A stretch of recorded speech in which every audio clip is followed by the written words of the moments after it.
Take it away, Robert.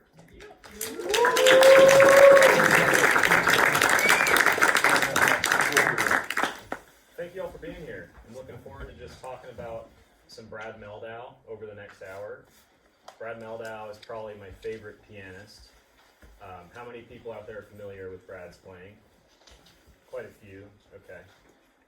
So this presentation is focusing on the Art of the Trio series, which is a series of albums released by Brad Mehldau and his trio. So we'll start it. Very good place to start, the introduction. Who even is Brad Mehldau, for those of you who don't know? Brad is a pianist, composer, and arranger who studied at the New School. He was a member of Joshua Redman's quartet in the 90s with bassist Chris McBride and Brian Blade. And his first trio included Larry Grenadier on bass and Jorge Rossi on drums. And in 2005, Jeff Ballard replaced Rossi, but for everything that I'm looking at, it is going to be Jorge Rossi. And just to get us acquainted with Brad's playing, this is just a 1-minute excerpt from him playing with the Joshua Redman Quartet on the tune Disco Years.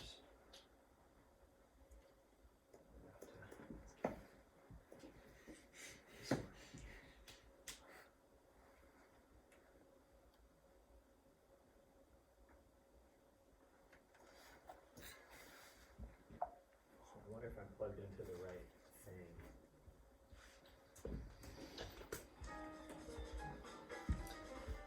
You might have to change your sound preferences there. Yeah, it was working just earlier today.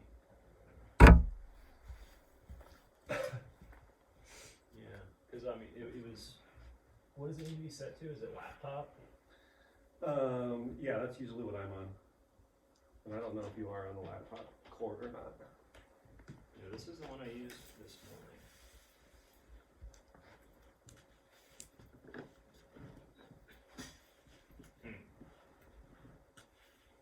Well, man, I have a lot of examples. I want to get this working if we can. There's another long aux cord on the ground there. There we go.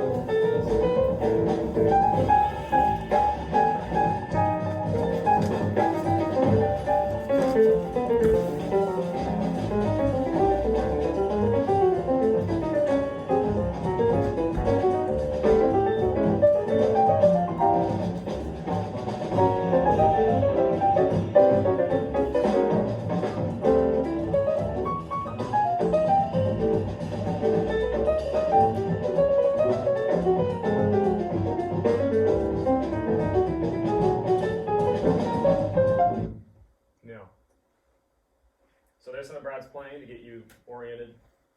And why did I choose to study Brad Mehldau and why Art of the Trio?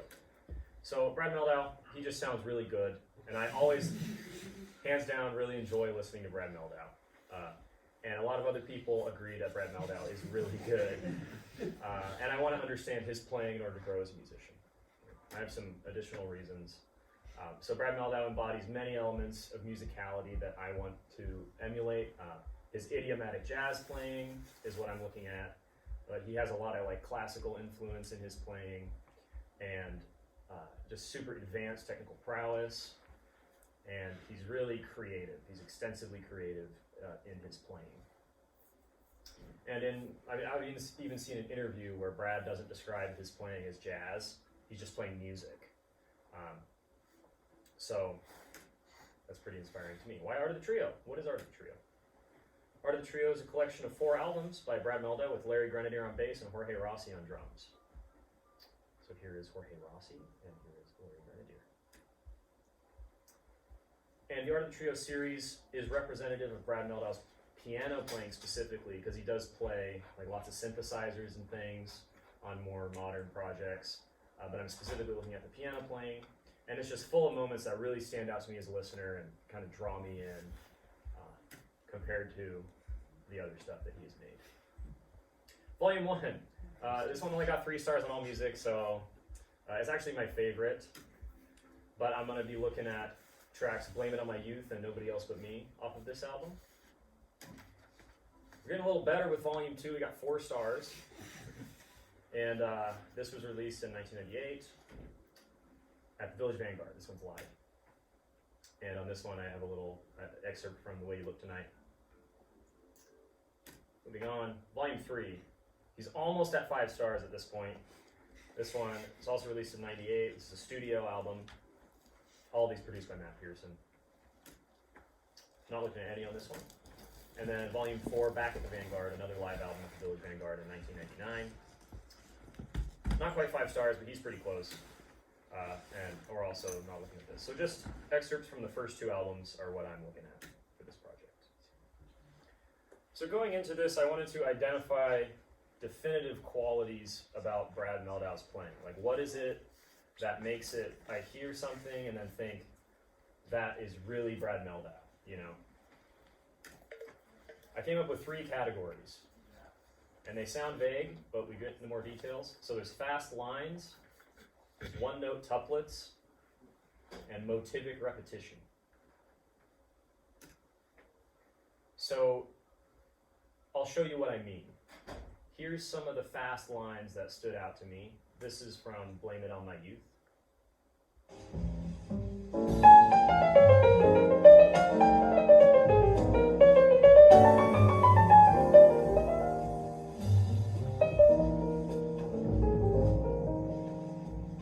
Oh man.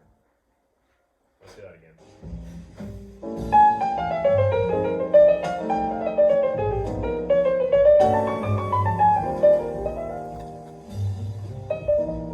I just love this part, you know? That's really like, we're going out.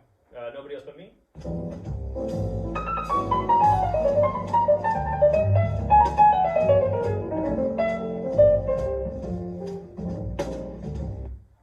Yeah, just taking a broad stroke at both of these.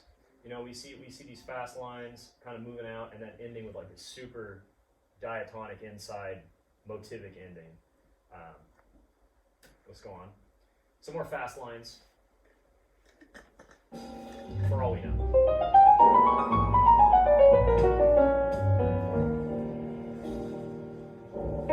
Shorter. I had to keep that in there. The Way You Look Tonight.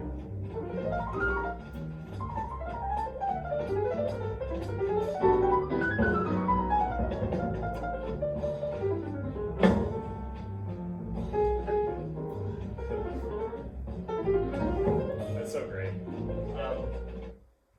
And just to touch on this, there's kind of a 4th category. I interviewed this guy, Michael Luck, who like transcribed all of the Volume 4 Art of the Trio album. And he kind of said an additional category is Brad playing in a meter that is like related to what's going on, but you know, something that is different. So I think when he goes to this primarily like triplet based material, that kind of fits into that category. But let's hear this one again. This is really fast.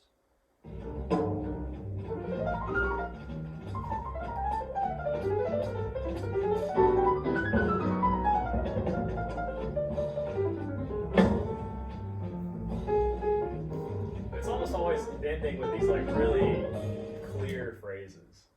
Moving on to one-note tuplets. I could try to explain. I think you'll hear what I mean.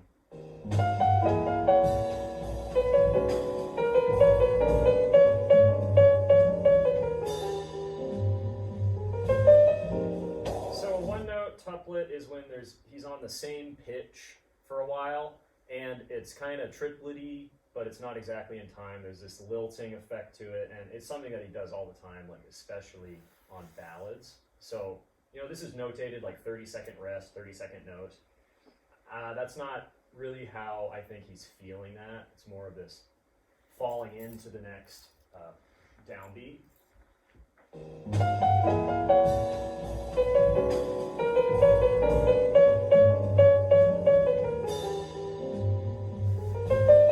Right? There's some more examples of this.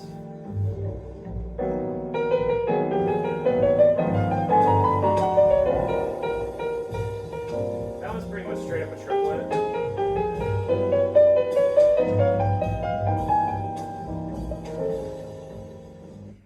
That one's pretty much a triplet, all right? It's notated, you know, maybe it was a little bit off after the downbeat here, but it's pretty much a triplet.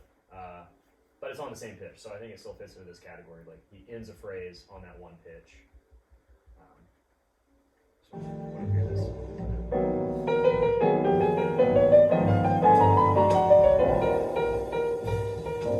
Yeah. And then here's wait.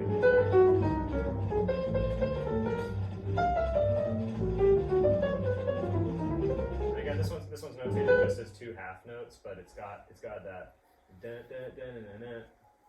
it's got that obscuring the beat sound to it.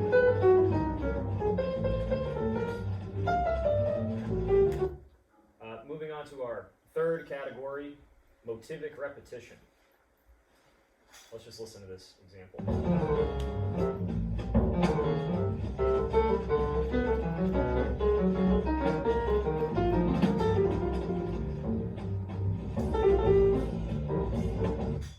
Yeah, so you can see he's just really patient with the development of these motifs.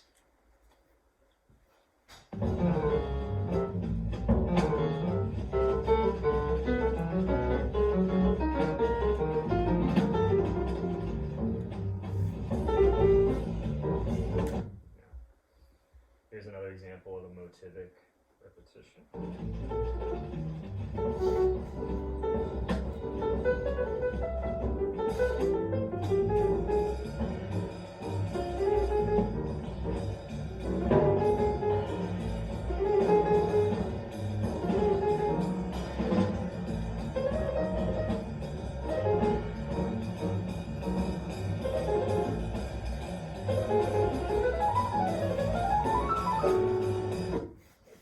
And of course we get a fast line here at the end. But he sticks to this motif for such a long time, you know.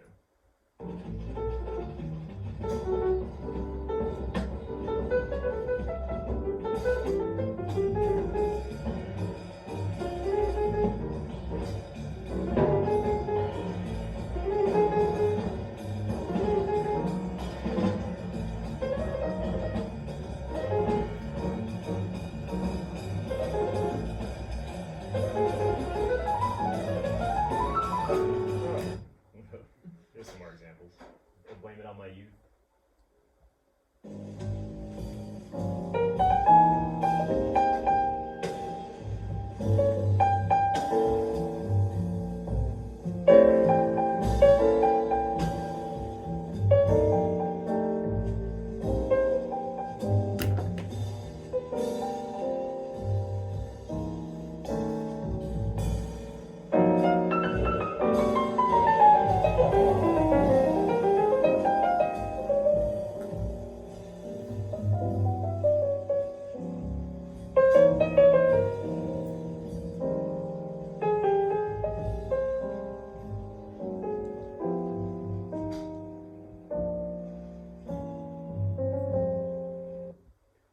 So he returns to this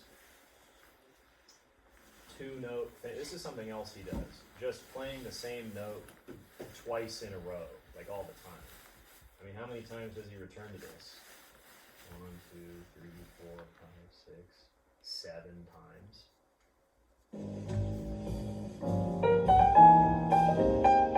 It doesn't really get old.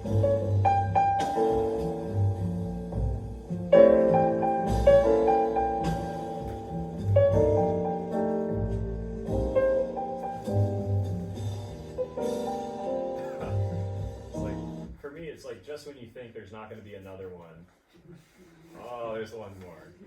Yeah, and that's, man, I love that about his playing. It's so patient. And to get more into the details, we're just kind of taking a broad stroke at all these categories real quick. So motivic repetition on Nobody Else But Me.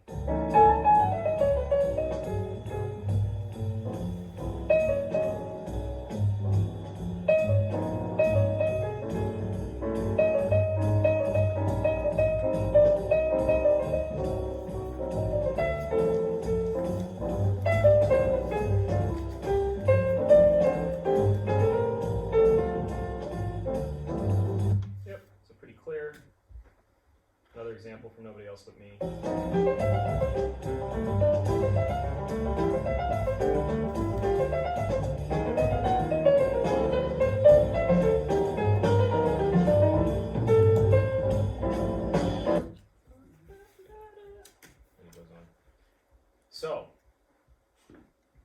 let you guys take a guess.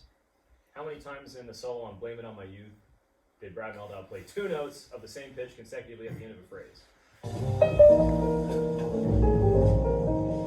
Like that. 20. 20? Okay, it's pretty good. Any other guesses? 21. The price is right. What? 25. 25. Well, you guys are you know being generous. It's 14. It's only really 3/4 of the chorus. So still, this is a really definitive part of his playing. It's happening like all the time. Part 3, a deeper look. So I get into the harmony and the rhythm, some other details on this stuff, but this is going back to the fast line on Blame It On My Youth.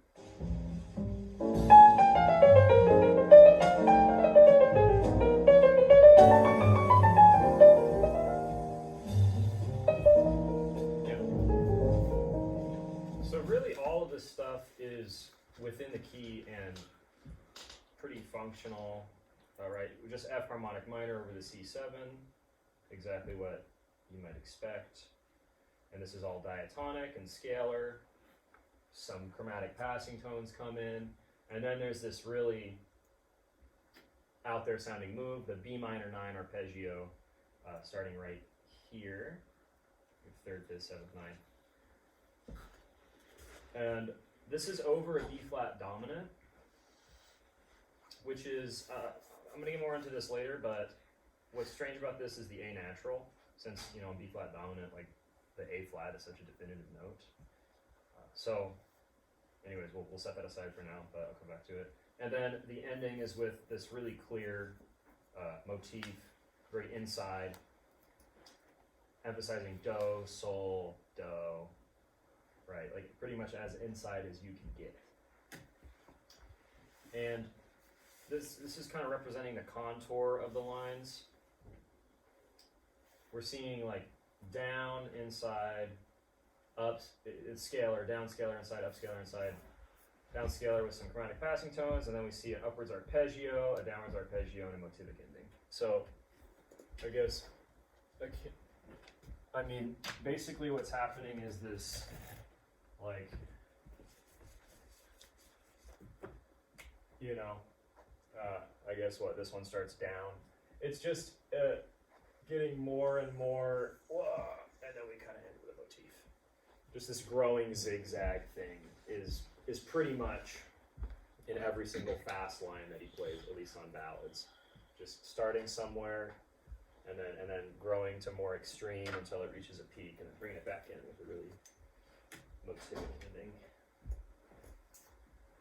As far as the rhythm goes, there's a lot of push and pull against the beat with some clear arrivals on downbeats, and I put in these asterisks as kind of like quick breaths within the phrase. They give it a little bit of rhythmic energy forward, so listen for those little short pauses that are in there.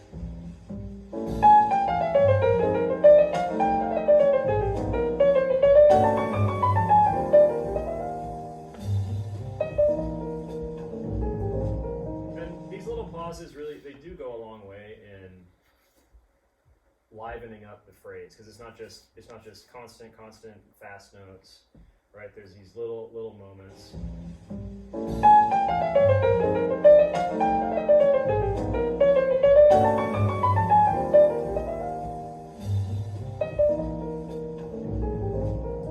And a lot of this is just in, you know, quadruple time if you're feeling the ballad chord note here. But then there's, you know, some added passing tones and obscuring of the rhythm. Looking at the second fast line.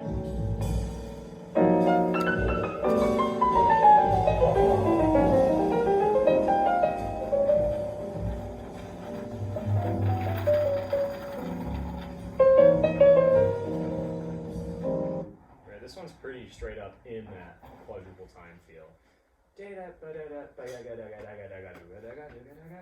And there's this rhythmic tension in the chemiola. Let's look at the harmony first.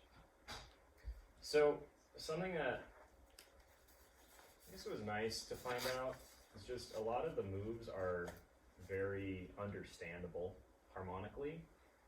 I was expecting it to maybe be more like outside of my realm of being able to do it myself.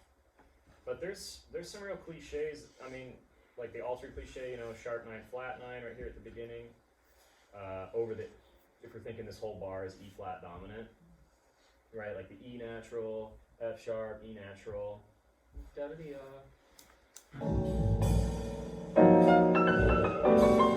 And then I was like, oh, this is so crazy, but it's just a chromatic scale,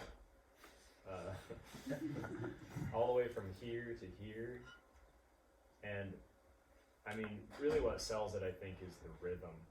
You know, that ba-da, ba-da, ba-da, ba-da, ba-da. That little figure that he sets up rhythmically just really sells that.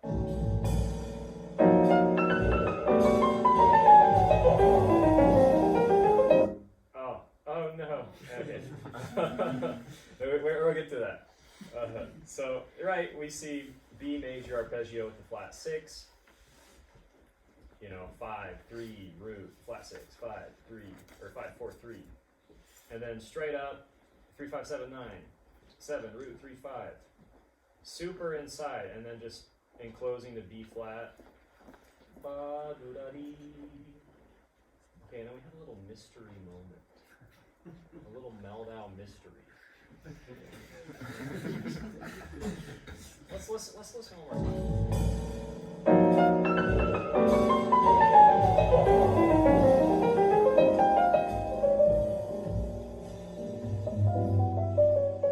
Sounds pretty though. Okay, now we can see this. Mehldau mystery moment. We see Brad. Plays it. They don't know what's going on though. Before any guesses, one more time.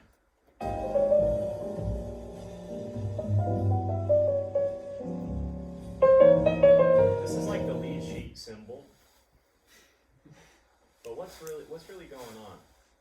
You know, I'll take any guesses.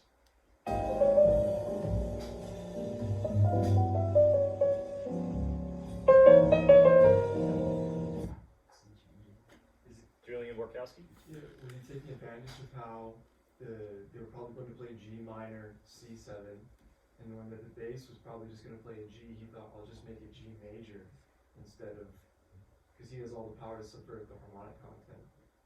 Mm-hmm. And then we're landing on like the sharp 11 of G, right? Yeah. So like G Lydian. Yeah.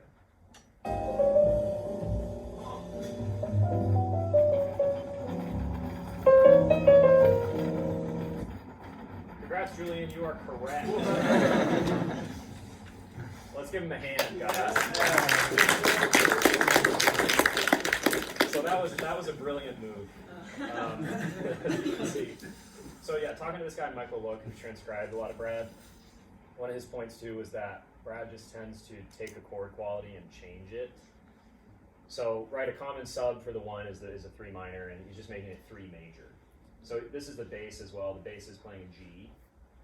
And, I mean, Brad's voicing is just, you know, 7, 3, 6, 7, 3, 13 on G major, and then, you know, a little 7, root, 3, sharp 11.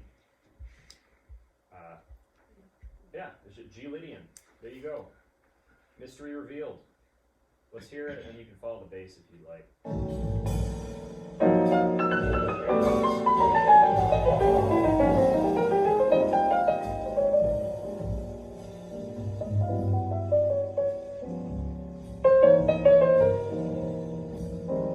Yeah, so that's a cool moment. I like that.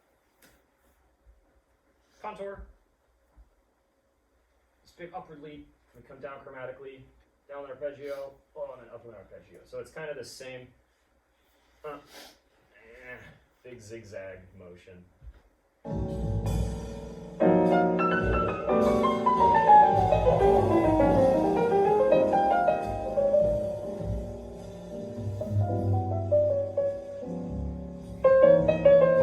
Really motivic ending, and we come right back inside the key, except for this little mystery thing, which we figured out, by the way. The rhythm. we're doing time. Pretty good.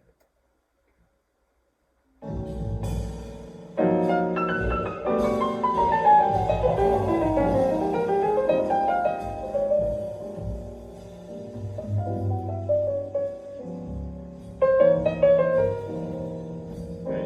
So of course this rhythmic motif is just building up a lot of tension, building into the big release coming down in that quadruple time feel.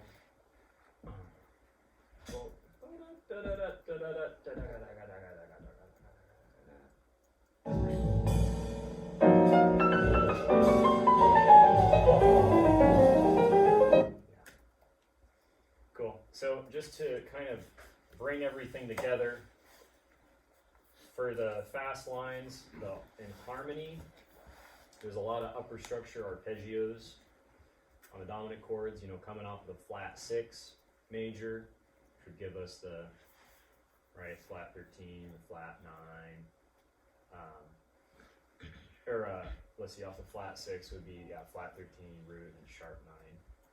And then 3 major, which is what I mentioned earlier, like the A natural over the B dominant, which I'll get into here in a second. Contour, we see a lot of like moving, you know, this zigzag thing, and it's usually scalar to arpeggios to a motivic ending. It's kind of a series of events in the contour. And then rhythmically, there's some push and pull against the beat with arrival and downbeats, and it's generally going from like bit less notes to more notes to less notes. Again, I said slow, fast, slow for that.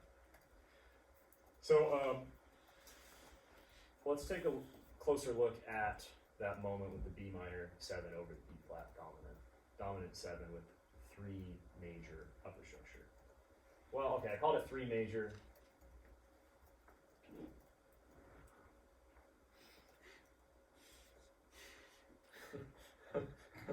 This could also be called, you know, flat 2 minor. Let's go with that. Okay, slideshow.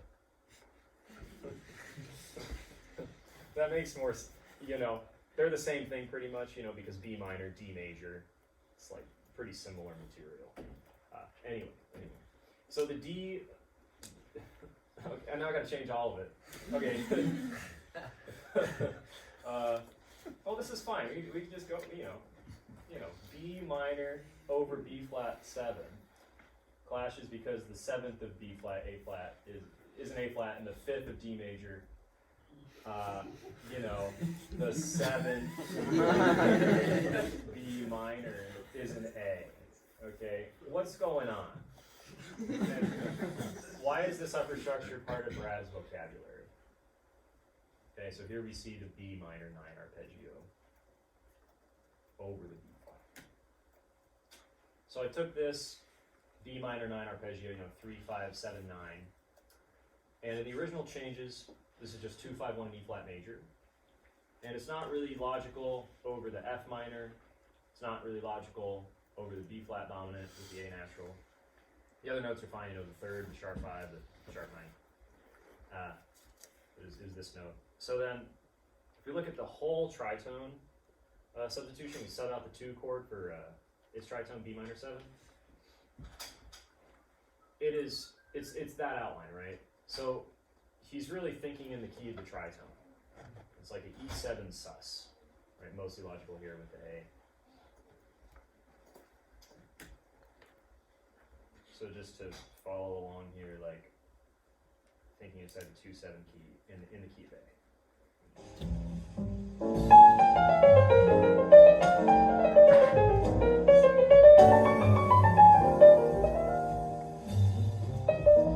I've been calling it like the tritone sus sound. Tritone sus. It's pretty much that sound. You can grasp this in a couple ways. You can say, okay, I'm going to play regular 2/5/1 bebop stuff a tritone away. Or you can think on the B flat dominant, I'm going to go a half step up to B minor, and that's like the 2 chord in the key of the tritone. If you think B flat dominant, and you can, this one doesn't work as well. I really like this way. I'm just thinking up a half step and minor material as the 2 chord. Thinking like tritone and then sussing that out it's just more steps, and it's further away in my head. So I want to discuss where these lines take place in the form, these fast lines. So this is one chorus on Blame It On My Youth,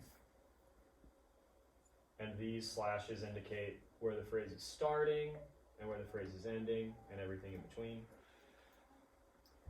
And I have this up-tempo version of the recording.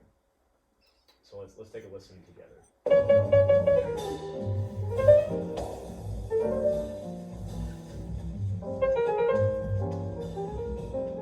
Pretty patient.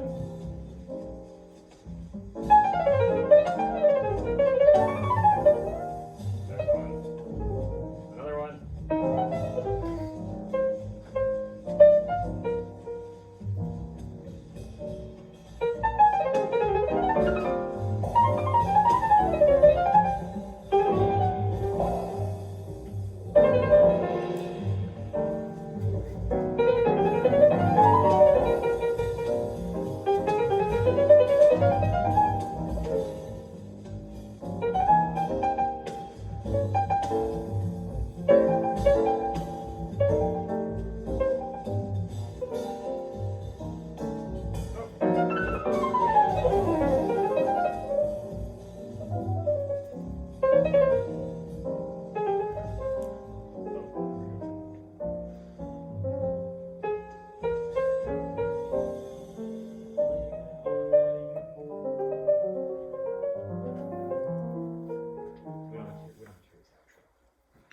So we can see these phrases often, if not always, start on a dominant chord. Right, starting C7, C flat 7. That's one indicator. They go over the end of 4-bar phrases a lot of the time. There's roughly the same amount of space in between each phrase as the duration of the phrases themselves. So we see like there's about this much space, or the phrase is this long. We can see about this much space here. You know, it's fairly patient. It's not like there's fast lines all the time, is the point. There's only 5 of these phrases in a whole chorus at a ballad tempo. So he's really waiting for cadential moments in the form. You know, places with a strong 5-to-1 resolution, or a phrase over the end of a 4-bar phrase. With the exception of this one, but this is a really cadential moment in the form. Yeah. And then this is the synthesis part. So I made some criteria for putting this stuff into my playing over a chorus of a ballad. It could be Blame It On My Youth, or any ballad. I've been taking it through some other tunes. But you play only repeated motifs patiently, except for at cadential moments in the form. So the end of 4-bar phrases or strong 5-to-1 chord movements. And at those moments, play a fast line with a growing zigzag contour. You start inside the key, and at the peak of the phrase, move to the tritone sus before ending motivically inside the key. And then you end the whole phrase with a 1-note couplet. So this is my kind of boiled down Brad formula. And it's really applicable to anyone. You know, for me, I'm not trying to be exactly like Brad Mehldau, because there's not much point in that. You know, he's always going to be Brad Mehldau, and I'm always going to be Robert Bohall. But this way of thinking has unlocked some more creative ways for me to play within what I'm already capable of playing. So I'm going to invite my colleagues Robert Lasilla and Nick Barber. Is Nick in the room? Oh, there they are. Okay, we're gonna play this tune, "Blame It On My Youth," just so I can demonstrate some of this stuff.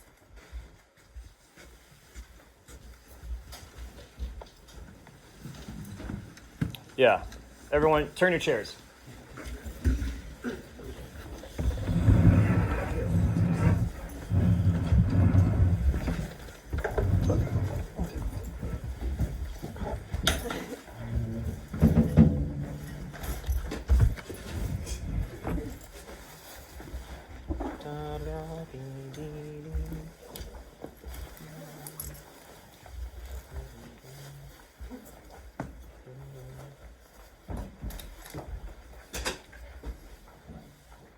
pretty good. It's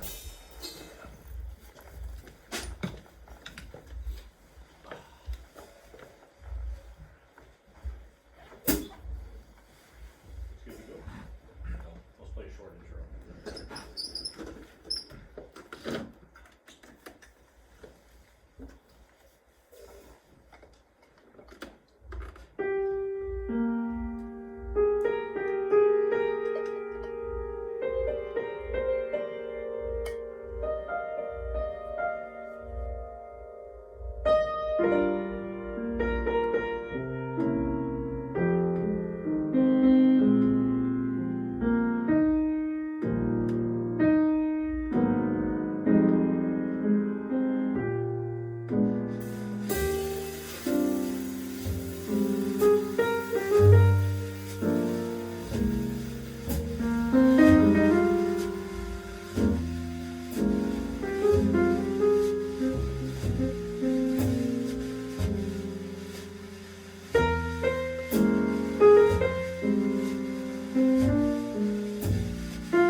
I'm here at the end just to take any questions that you guys have. Questions or comments? Anything of the sort? Yeah. Just curious, did you look at like the interactivity between like what Brad was playing and like what the other members of the trio were playing? Like if there was like maybe they would play something and there'd be like an interaction from the rhythms from like the bass and drummer, or like if there was like some kind of interactivity between the piano and other instruments. Sure. I mean, there's definitely a dynamic response, you know, but it's pretty minimal. It's not like a huge move from the rest of the rhythm section when Brad goes for like one of these fast lines. Yeah. It might just be something as simple as like, I don't know what you call it on the cymbal, but one of those like Scrape. the scrape, yeah. Like a scrape like that. I actually talked with Michael about this a little bit, the guy who transcribed all this stuff, and his comment about it was when Brad starts to move outward, they just like Jorge Rossi and Larry Grenadier just lock up like crazy. You know, it's kind of the opposite effect because you know Brad's capable of some really crazy stuff. Like I'm thinking of his solo on Monk's Dream, and when that stuff happens, the rhythm section tends to lock in even harder and just go even like simpler, rather than going crazy with them. Because, you know, they're responsible for the form and stuff. So, Totally. yeah. Did I see a hand over there? Okay. Any other questions? Yeah. Have you noticed some of the elements you've talked about change, either going into this period of his career or coming out of it? Like today, how is some of this stuff similar or different in his playing? Oh, I mean, to me, a lot of this stuff is pretty timeless with his piano playing in particular. Yeah, I guess I haven't really compared it with too many modern recordings, but I feel like even listening to, you know, there's some piano playing on like Jacob's Ladder, where even if it's in an electronic context, a lot of these harmonic moves are still the same as like the harmonic moves that he might make in a standard. Like just the kind of this way he goes out, I would need to analyze it like specifically, you know? But to me the sound is still like, oh, that's Brad. You know, there's part of my brain that's like lighting up, that's Brad Mehldau. Even in that like electronic stuff, Jacob's Ladder is the album I'm thinking of. I guess other elements. Yeah, I don't hear him do the one note tuplet stuff in the more recent recordings I've heard. Like those dee dee da da, and that's a really like ballad specific thing. It seems like. And then what was the other like motivic repetition? I mean, everyone's always using motifs. I guess. Yeah. Any other questions? Yeah. You already mentioned a couple of them with like changing the harmony, and I think it was you were surprised at how simple some of the things were. But I just wanted to ask if there was any other like aha moments where you're like, oh, I just need to like implement this sort of idea into my playing that really like transgressed your own abilities to like try to capture an essence of Mehldau's playing. So aha moments. Yeah, basically. I would say especially the sus part of the out move was pretty important to me, because it's not just like an out sound in like an altered way. To me, just that sus versus altered is so different. You know, the altered stuff is more kind of edgy, whereas this sus material has a more like lyrical and melodic sound to me. So seeing that when he's moving a tritone away, it's not just Lydian dominant or altered or something, but it really is like sus. That was a pretty big aha moment, and I didn't quite know that until I went and asked Keith about it in a lesson, and that kind of opened my eyes. And then I talked to Michael about the same thing, Michael Luck, and He related it back to the changing a chord quality, because he said, well, he's really just playing the tritone away, but changing the quality of it to sus. That was an aha thing. Also, just seeing the way that he used a chromatic scale was like, whoa, that's just a chromatic scale, but it's so convincing and like pretty. That really surprised me, that it was that simple, you know. But almost like it's all attitude, in a sense, because it doesn't get much harmonically simple in a chromatic scale, really. Yeah. Any other questions? Okay, All right. thanks, Robert. Good timing.